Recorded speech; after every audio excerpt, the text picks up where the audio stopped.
하나님 말씀 보겠습니다. 하나님 말씀 마태복음 6장 9절부터 13절까지의 말씀을 우리 한 목소리로 봉독하겠습니다. 그러므로 너희는 이렇게 기도하라. 하늘에 계신 우리 아버지여, 이름이 거룩히 여김을 받으시오며 나라가 임하시오며 뜻이 하늘에서 이루어진 것 같이 땅에서도 이루어지이다. 오늘 우리에게 일용할 양식을 주시옵고 우리가 우리에게 죄 지은 자를 사하여 준 것 같이 우리 죄를 사하여 주시옵고 우리를 시험에 들게 하지 마시옵고 다만 악에서 구하시옵소서. 나라와 권세와 영광이 아버지께 영원히 있사옵나이다. 아멘. 지난 시간에 우리는 다만 악에서 구하시옵소서라는 청원을 살펴봤습니다. 그리고 여기서 악은 악한 자로도 번역될 수 있는데, 악한 자로 보게 되면 악한 자, 즉 사탄으로부터 우리를 구해달라. 그러니까 이 청원은 하나님께서 우리를 악한 자 사탄으로부터의 유혹에서 우리를 구해 주십시오라는 청원이라고 했습니다. 또한 그러한 맥락에서 영적 전쟁에 관해서 말씀을 드렸는데, 영적 전쟁이라고 하는 것은 무슨 초자연적인 것이나 신비주의적인 것에만 국한된 것이 아니라 에베소서 6장에 나오는 것처럼 우리의 일상생활을 사탄의 유혹에 흔들리지 않고 믿음으로 살아내는 것이다 라고 말씀을 드렸습니다. 그러기 위해서 우리는 말씀에 순종하고 성령의 인도하심에 민감해야 한다라고 말씀을 드렸습니다. 오늘은 주기도문의 가장 마지막 부분을 살펴볼 차례입니다. 나라와 권세와 영광이 아버지께 영원히 있사옵나이다. 아멘. 사실 이 부분은 송영입니다. 여러분, 송영이 뭔지 아십니까? 우리가 예배전 찬양 때 1장, 3장 찬송을 불렀는데 그것이 바로 송영입니다. 송, 칭찬할 송자고 영화 영자입니다. 영어로는 닥솔로지라고 하는데 헬라어로 독사는 영광을 의미합니다. 그러니까 영광송인 것이죠. 신앙의 연조가 좀 있으신 분이나 카톨릭적인 배경을 가지고 있는 분들은 이 송영에 좀 익숙해져 있으리라 이렇게 생각을 합니다. 이 국어 사전을 찾아보면 송영이 뭐냐? 예배의 시작과 마지막에 들어가는 기도 형식의 송가다. 그래서 우리 개신교 찬송 새 찬송가는 1장부터 7장까지가 송영이에요. 그래서 제가 어렸을 때 전통적인 교회에서는 지금도 그렇지만 예배 시작하는 찬송과 예배 끝나는 찬송을 항상 이 송영으로 시작하고 끝냈습니다. 천주교에서는 미사의 시작과 끝뿐만 아니라 중간중간에도 이 송영이 참으로 많이 들어갑니다. 지금도 많이 부르고 있죠. 그런데 이 송영은 사실은 유대교적인 배경을 가지고 있는 것입니다. 유대인들은 찬송이나 기도의 시작과 마지막에 이 송영을 꼭 집어넣었습니다. 하나님의 이름을 언급할 때마다 송영을 부르고 절기 때 송영을 불렀습니다. 그러니까 아주 자주 송영을 했고요. 시편 전체가 사실은 이 송영이라고 봐도 거의 무방할 정도로 유대교는 송영이 굉장히 많은 종교였습니다. 송영의 특징은 간결성과 장엄성입니다. 간결성, 짧다는 거죠. 그래서 아까 우리가 불렀듯이 1장 찬송, 3장 찬송 한 절밖에 없고 굉장히 짧죠. 내용은 주로 정삼위 하나님에 대한 정삼위 하나님의 영광을 돌리는 그런 내용입니다. 그래서 이것은 곡조를 붙이기도 하고 곡조를 붙이지 않기도 합니다. 결론적으로 송영이라는 것은 이 하나님의 영광을 찬양하는 간결한 노래다. 그런데 이 말씀을 왜 드렸냐? 오늘 이렇게 우리가 읽은 나라와 권세와 영광이 아버지께 영원히 있사옵나이다 하는 것이 바로 송영이다, 이런 얘기예요. 주기도문을 끝낸 다음에 송영을 하는 거죠. 그래서 제가 카톨릭에 대해서 잘 모르지만 카톨릭에서 주기도문 할 때 주기도문 송을 하는데 신자들이 주기도문 송을 쭉 하면 마지막에 사제가 나라와 권세와 영광이 아버지께 영원히 있습니다, 이렇게 하고 같이 아멘 하는 걸로 알고 있어요.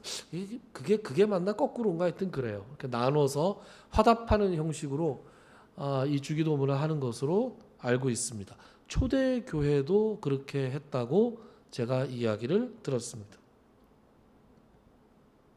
그런데 이 송영이 말이죠, 초기 사본에는 있고 후대 사본에만 있습니다. 다시요, 초기 사본에는 없고 후대 사본에 있습니다. 이 말씀을 듣는 분 중에서 사본이 뭐야 이렇게 생각하시는 분이 있으실지도 몰라서 말씀을 드리는데, 사본이라는 것은 필사본을 이야기합니다. 예전에 성경을 예를 들면 마태복음을 누가 마태가 썼겠죠. 마태가 쓴 다음에 그것을 여러 사람이 나눠보기 위해서 그것을 손으로 베껴서 쓰지 않았겠습니까? 그래서 그 베낀 것을 또 다른 사람이 베끼고 또 다른 사람이 베끼고 이렇게 했겠죠. 그러니까 필사본을 하다 보면 이거를 가져가서 구로구 고척동에서 누가 베꼈는데 졸다가 뭐 하나 이게 오탈자가 났어요.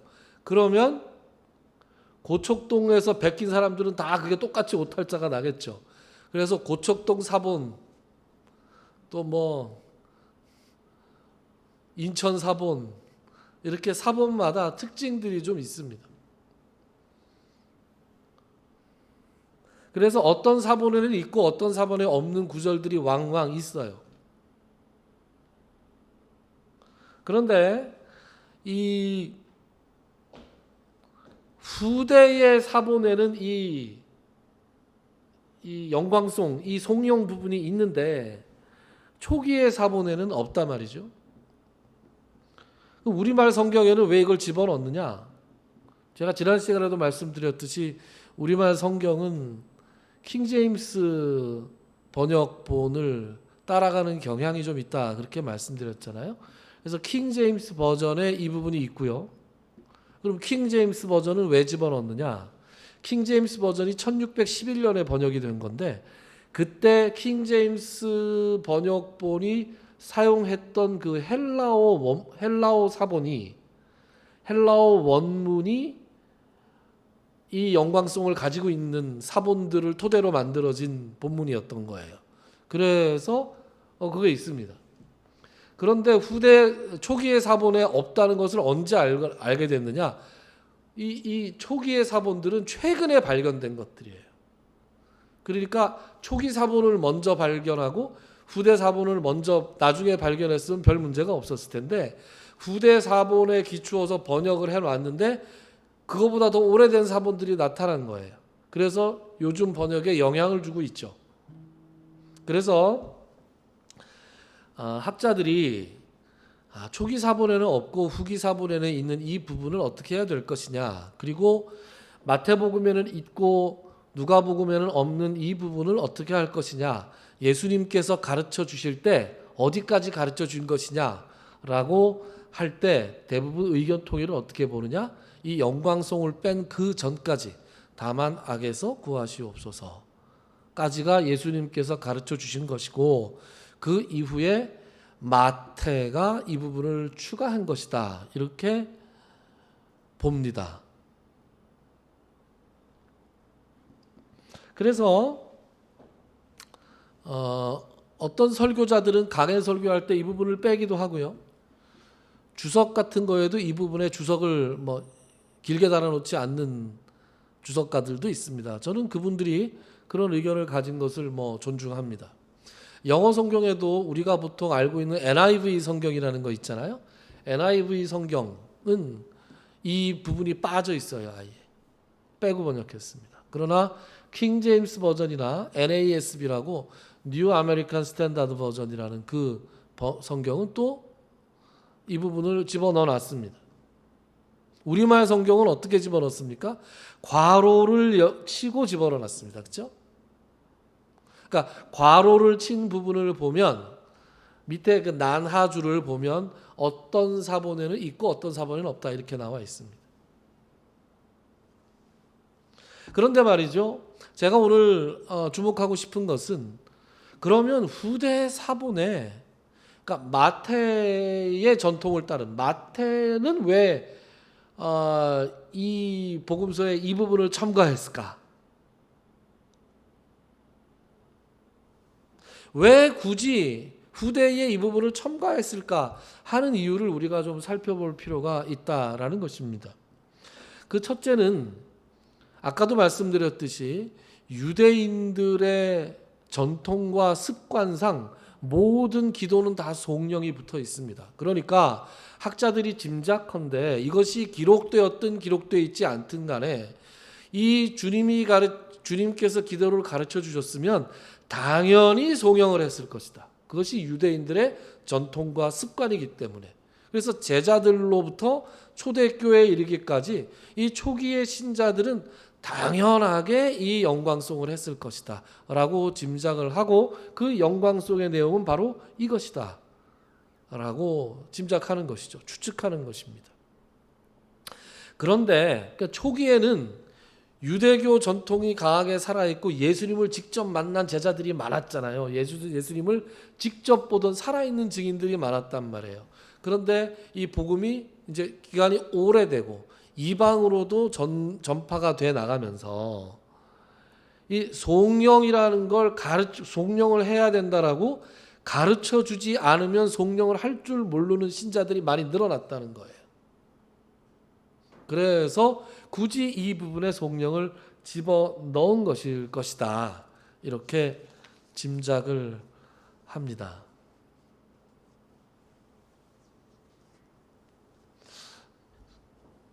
그러면 이 송영의 내용은 어디서 나온 걸까? 예수님이 가르쳐 주시지 않았으면 어디서 나왔을까? 나라와 권세와 영광이 아버지께 영원히 있사옵나이다 라는 이 송영을 어디서 가져왔을까라고 짐작을 할 때 학자들은 대체로 다니엘서 7장에서 가져왔을 것이다. 이렇게 말합니다. 다니엘서 7장을 한번 같이 찾아보시죠. 이렇게 되어 있습니다. 우리 13절, 14절 두 절인데요. 같이 한번 읽어볼까요? 시작.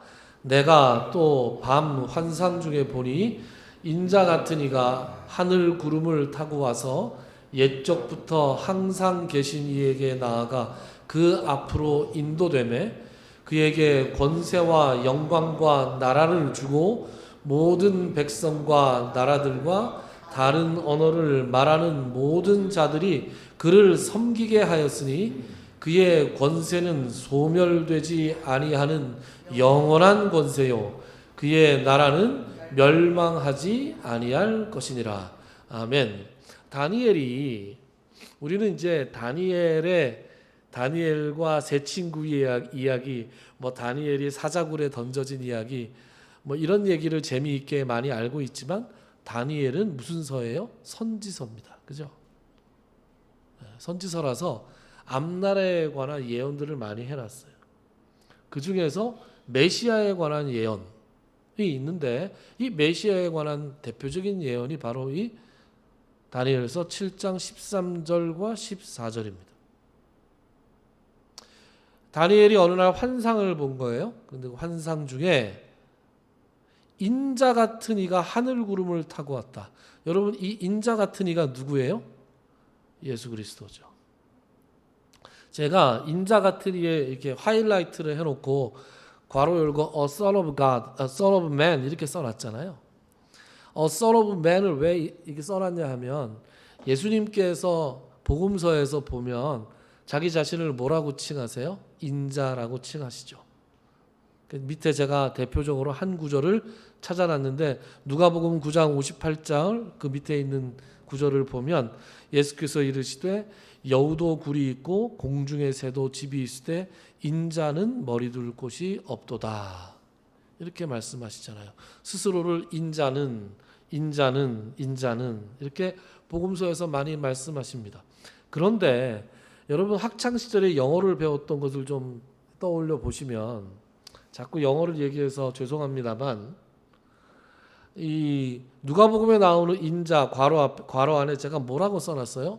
The Son of Man 이렇게 써놨죠. 영어에서 더가 붙으면 그라는 뜻이에요. 그러니까 예수님께서 말씀하실 때는 그 인자라고 말씀하신 거예요. 우리 한국말에는 관사가 없기 때문에 한국말은 그냥 인자면 인자지 한 인자, 그 인자 이런 건 없죠. 그런데 영어는 이게 구분이 분명합니다. 헬라어도 구분이 분명해요. 그래서 다니엘서 7장 13절에 나왔을 때 다니엘이 환상 중에 본 인자 같은 이는 뭐라고 나와요? A son of man이라고 나옵니다. 내가 한 인자 같은 이를 봤는데 근데 예수님께서 오셔가지고 내가 그 인자야 이렇게 말씀하시는 거예요. 내가 다니엘서 7장에서 다니엘이 봤다고 얘기했던 그 인자야 라고 말씀하고 있는 것이에요. 그래서 그 인자, 그 사람의 아들이 바로 예수 그리스도시라는 것이죠. 이거 굉장히 신학적으로 중요한 구절입니다. 그런데 그 인자 같은 이가 뭘 했어요? 하늘 구름을 타고 와서 옛적부터 항상 계신 이에게 나아갔다. 여러분, 옛적부터 항상 계신 이는 누구십니까? 하나님이시죠. 성부 하나님이십니다. 즉 성자 하나님께서 성부 하나님께 나아갔는데 성부 하나님께서 성자 하나님에게 14절에 뭘 주셨어요? 권세와 영광과 나라를 주셨다. 이 세 개의 단어가 다 어디에 나오는 거예요? 주기도문의 영광 속에 나오는 내용이죠. 나라와 권세와 영광. 순서만 바뀌었을 뿐 그 단어가 똑같습니다. 그러니까 쓰여진 단어나 문맥을 봤을 때 바로 이 다니엘서 7장의 말씀을 인용해서 성부 하나님과 성자 하나님에 대한 영광을 돌리고 있는 것이다.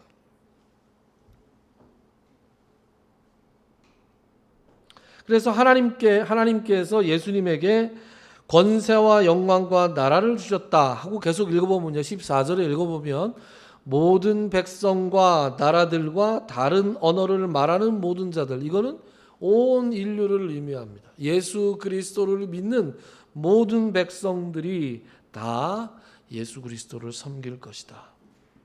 그리고 그의 권세는 소멸되지 아니하는 영원한 권세고 그의 나라는 멸망하지 않을 것이다.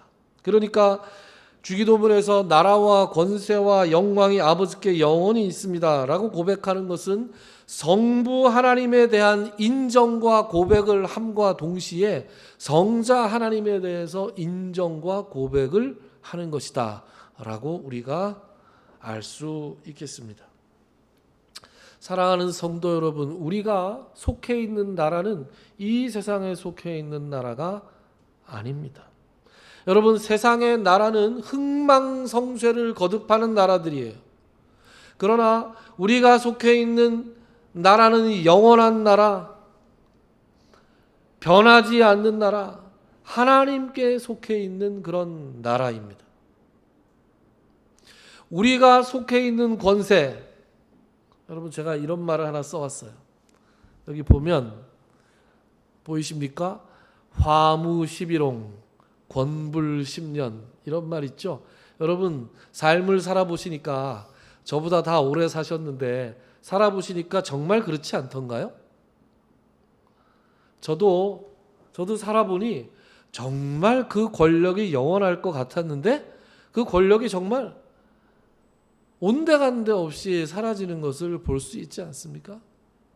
그래서 열흘 붉은 꽃이 없고 권세는 10년을 못 간다라는 말이 정말로 그런 것 같다라는 생각을 해봅니다. 여러분, 우리가 의지하는 권세, 우리가 기대는 힘은 10년도 가지 못해서 쇠락할 수밖에 없는 인간의 힘이 아니라는 것입니다. 영원한 힘, 영원한 권세를 가진 하나님의 권세가 우리가 바로 의지하고 있는 권세다. 그리고 우리가 추구하는 영광은 세상에 속한 영광이 아닙니다. 여러분, 솔로몬의 성전만큼 화려하고 영광스러운 건축물이 있었을까 싶습니다. 지금 규모를 논하는 게 아니라 혹시 베르사유 궁전에 가보신 적 있습니까?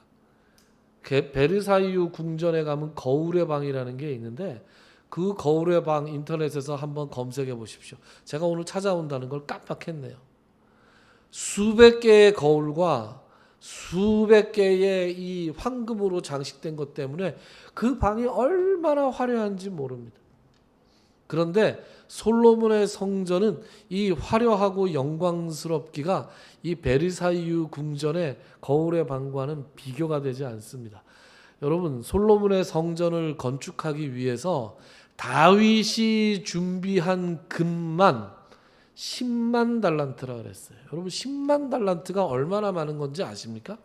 10만 달란트를 오늘날의 도량형으로 환산하면 3,300톤이래요. 여러분, 이게 짐작이 되십니까? 3,300톤의 금을 들였다. 다윗이 바친 것만.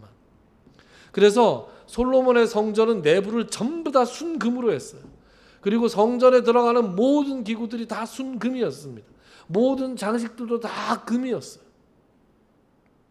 그래서 역사상 지금은 존재하지 않지만 만약에 그것이 존재했다면 솔로몬의 성전만큼 화려하고 영광스러운 건축물이 또 있었겠는가 라는 생각을 해봅니다. 그래서 여러분, 에스라서에 보면 그 솔로몬의 성전이 바벨론의 침탈로 말미암아 다 파괴됐잖아요. 다 파괴된 다음에 성전에 있던 모든 금부치들 이런 것들을 바벨론이 다 가지고 갔어요. 그런 다음에 70년 포로 생활을 끝낸 다음에 이 사람들이 이 느헤미야의 인도로 말미암아 와서 다시 성전을 놓잖아요.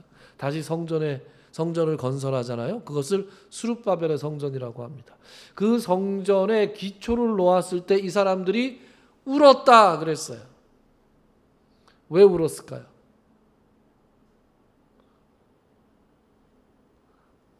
찾아보시죠.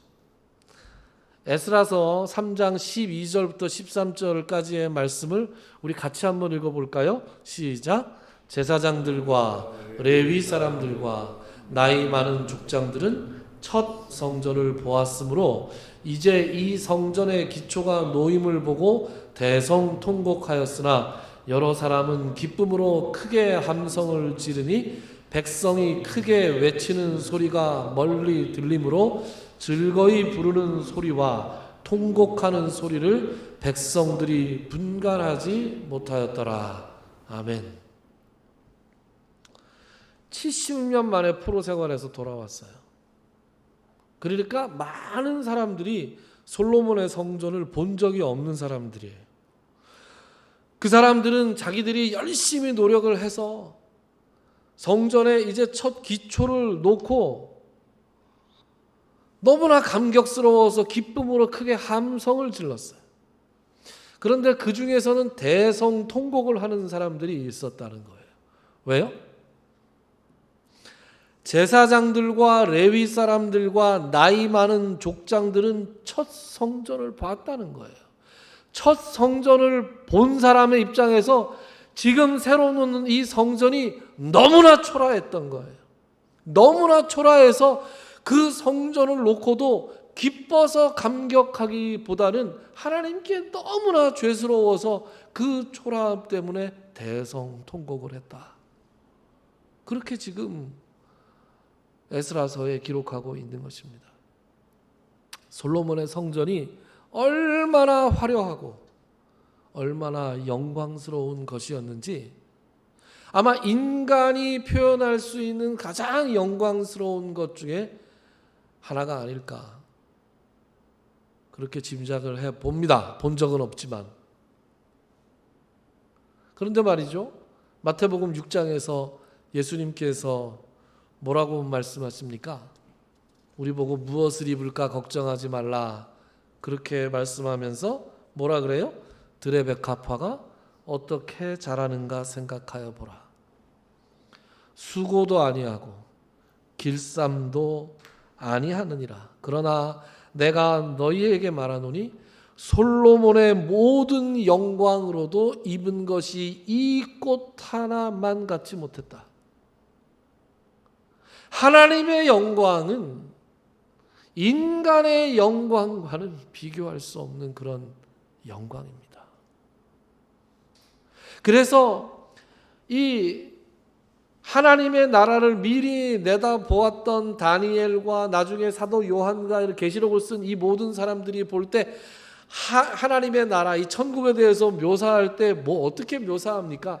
인간이 될 수 있는 그냥 온갖 가지 좋은 보석들로 막 이야기를 하지만 어디 인간이 만든 보석으로 하나님의 나라를 묘사할 수 있겠습니까?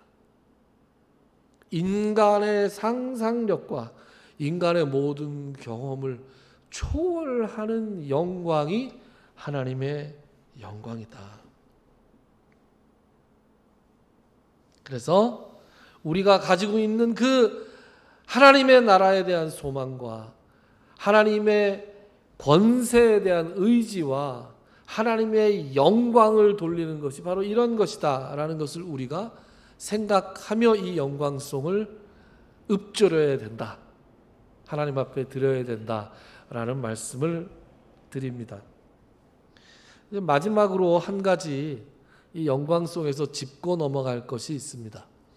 신앙생활을 오래 하신 분들은 이 주기도문이 바뀌면서 뭐가 하나 빠진 거를 느끼시지 않습니까? 옛날에 우리 주기도문을 외울 때 이 영광송 앞에 뭐가 붙어 있었어요?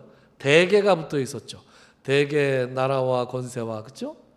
그리고 우리가 이제 이 설교 끝나고 기도 끝나고 마지막 주기도문 이 찬송할 때 대개 그의 나라 이렇게 시작하잖아요. 이 대개가 뭐냐? 대개로 번역된 헬라어 단어는 호티라는 거예요. 이 호티는 영어로는 because입니다. because는 뭐뭐 때문에 이런 뜻이잖아요. 근데 이것을 중국어 성경에서 대개라고 번역을 했어요. 그리고 우리가 지금 쓰고 있는 대개가 다 그래 할 때 그 대개는 이 대개와 한자어가 다릅니다. 그래서 국어사전을 찾아보면 대개라고 번역했던 그 말은 큰 원칙으로 보건대 라는 뜻인데 우리가 배울 때 왜 그런가 하면 이렇게 번역하는 것이 옳다 이렇게 배웠었습니다. 그런데 요즘에는 안 쓰는 말이 대개잖아요. 그래서 대개를 쓰게 되면은 오히려 요즘 성도들은 지금 우리가 쓰고 있는 대체로 대개 이런 말로 혼동하기 쉽기 때문에 번역자들이 뺀 것 같아요.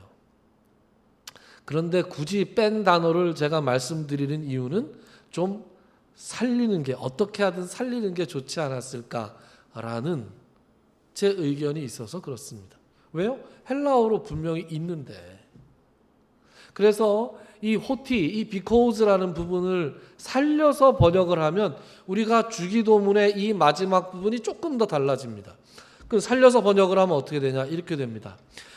왜냐하면 나라와 권세와 영광이 아버지께 영원히 있기 때문입니다. 라거나 좀 더 부드럽게 하면 이는 나라와 권세와 영광이 영원히 아버지의 것이기 때문입니다 라는 식으로 번역이 됩니다.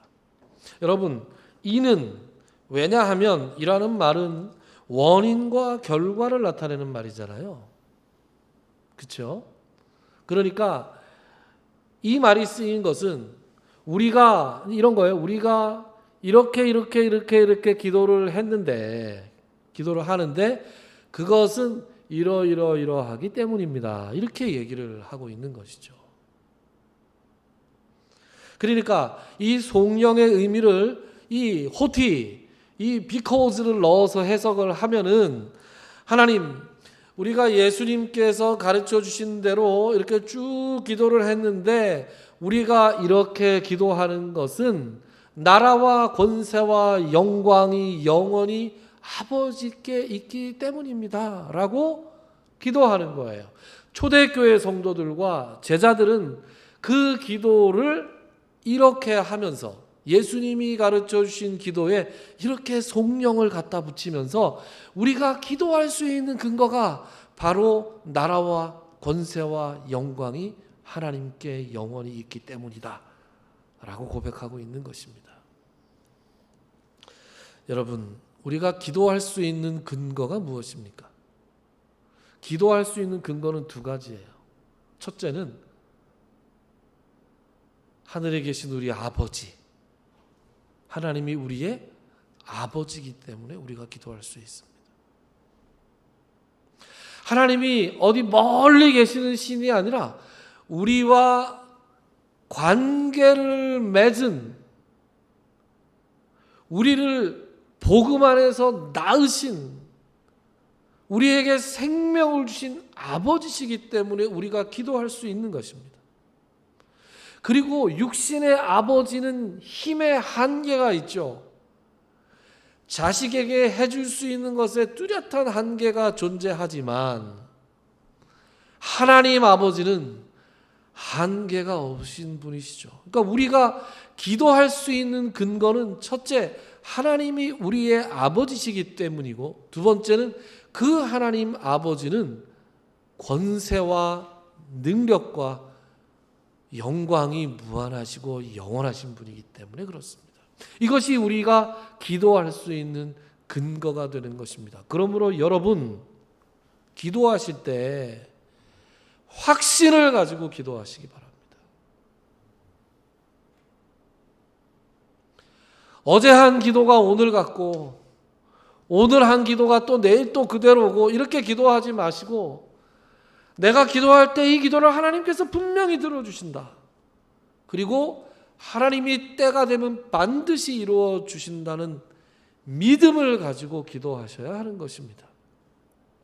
여러분, 제가 사도 바울이 기도하는 장면 가운데 참 놀랍다라고 생각했던 것이 이거예요. 여러분, 사도 바울이 육체의 가시에 대해서 언급했던 거 기억나십니까? 사도 바울이 육체의 가시, 나에게 육체의 가시가 있어서 하나님께 내가 이것을 고쳐달라고 몇 번 간구했다 그래요?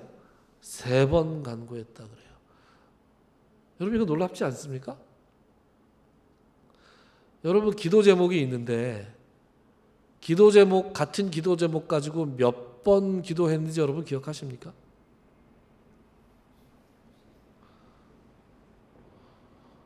어떨 땐 식사기도 2번 할 때도 있죠. 젓가락 놓기 전에 기도하고 젓가락 든 다음에 기도하고, 그죠? 그럴 때 보면 참 내가 기도를 정말 건성으로 기도를 하는구나.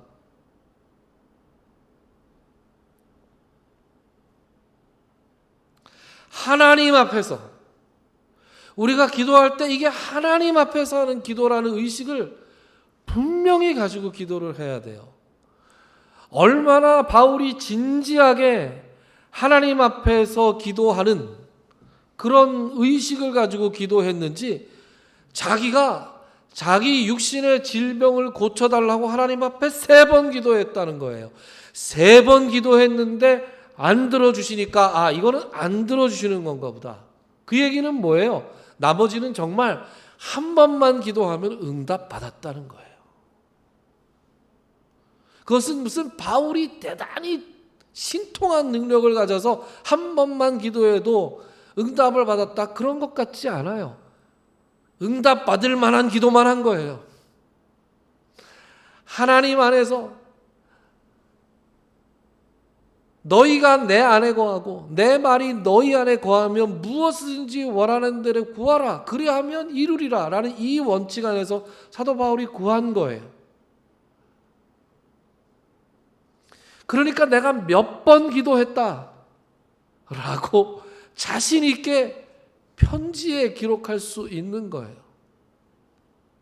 우리는 얼마나 하나님께서 나의 기도를 들어주시는지, 내가 하고 있는 이 말을 하나님이 들으시는지, 또 하나님께서 이것을 이루어 주실 수 있는 능력이 있는 분인지 얼마나 확신을 가지고 기도합니까?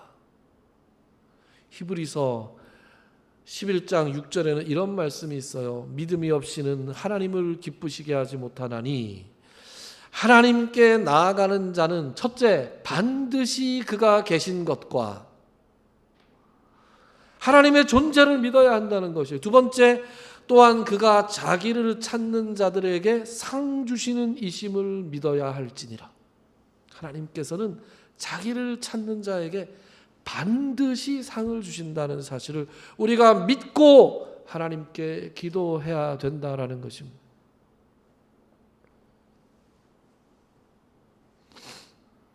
여러분, 하나님이 주시는 상은 이 땅에 속한 상이 아닙니다.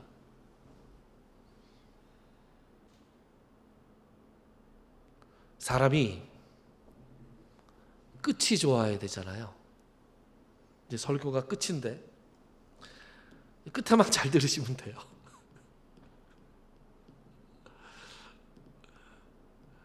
사람이 끝이 좋아야 되잖아요. 끝이 좋으면 다 좋다.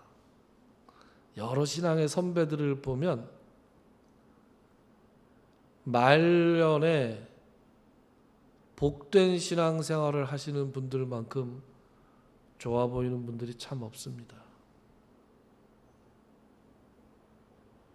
젊었을 때 대단한 활약을 하시던 분들이 말년에 추한 모습을 보이는 것처럼 안타까울 때가 없죠. 여러분, 세상에서 우리는 어떠한 모습으로 살아갈 수도 있습니다. 공부 열심히 해서 좋은 대학 나와서 좋은 직장을 가지고 화려한 삶을 살 수 있습니다. 또 그렇지 않을 수도 있습니다. 경제적인 여유가 있게 살아갈 수도 있고 그렇지 않을 수도 있습니다.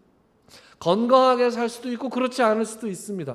그러나 우리가 어떠한 모습으로 우리의 유년과 장년과 그리고 노년, 청년의 때를 보냈다 할지라도 마지막 순간에 말이죠, 세상 모든 사람들이 그의 장례식에 찾아와서 이분은 정말 하나님의 뜻대로 산 사람 같아, 이분은 틀림없이 천국에 가셨을 거야, 이분이 천국에 안 가셨으면 누가 가셨겠어, 이렇게 말할 수 있는 삶을 우리가 살아야 돼요. 여러분, 그게 진짜로 잘 사는 삶 아니겠습니까?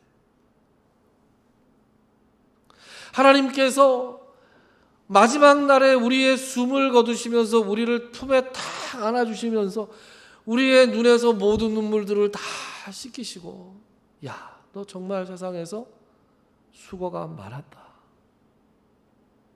일로 와서 내가 주는 이 상급을 받고 나만이 줄 수 있는 영원한 복락을 누리고 이제 나와 함께 살아가자, 이렇게 말씀하시는 것, 이것을 들어야 우리가 진정으로 하나님의 상을 받는 사람이다.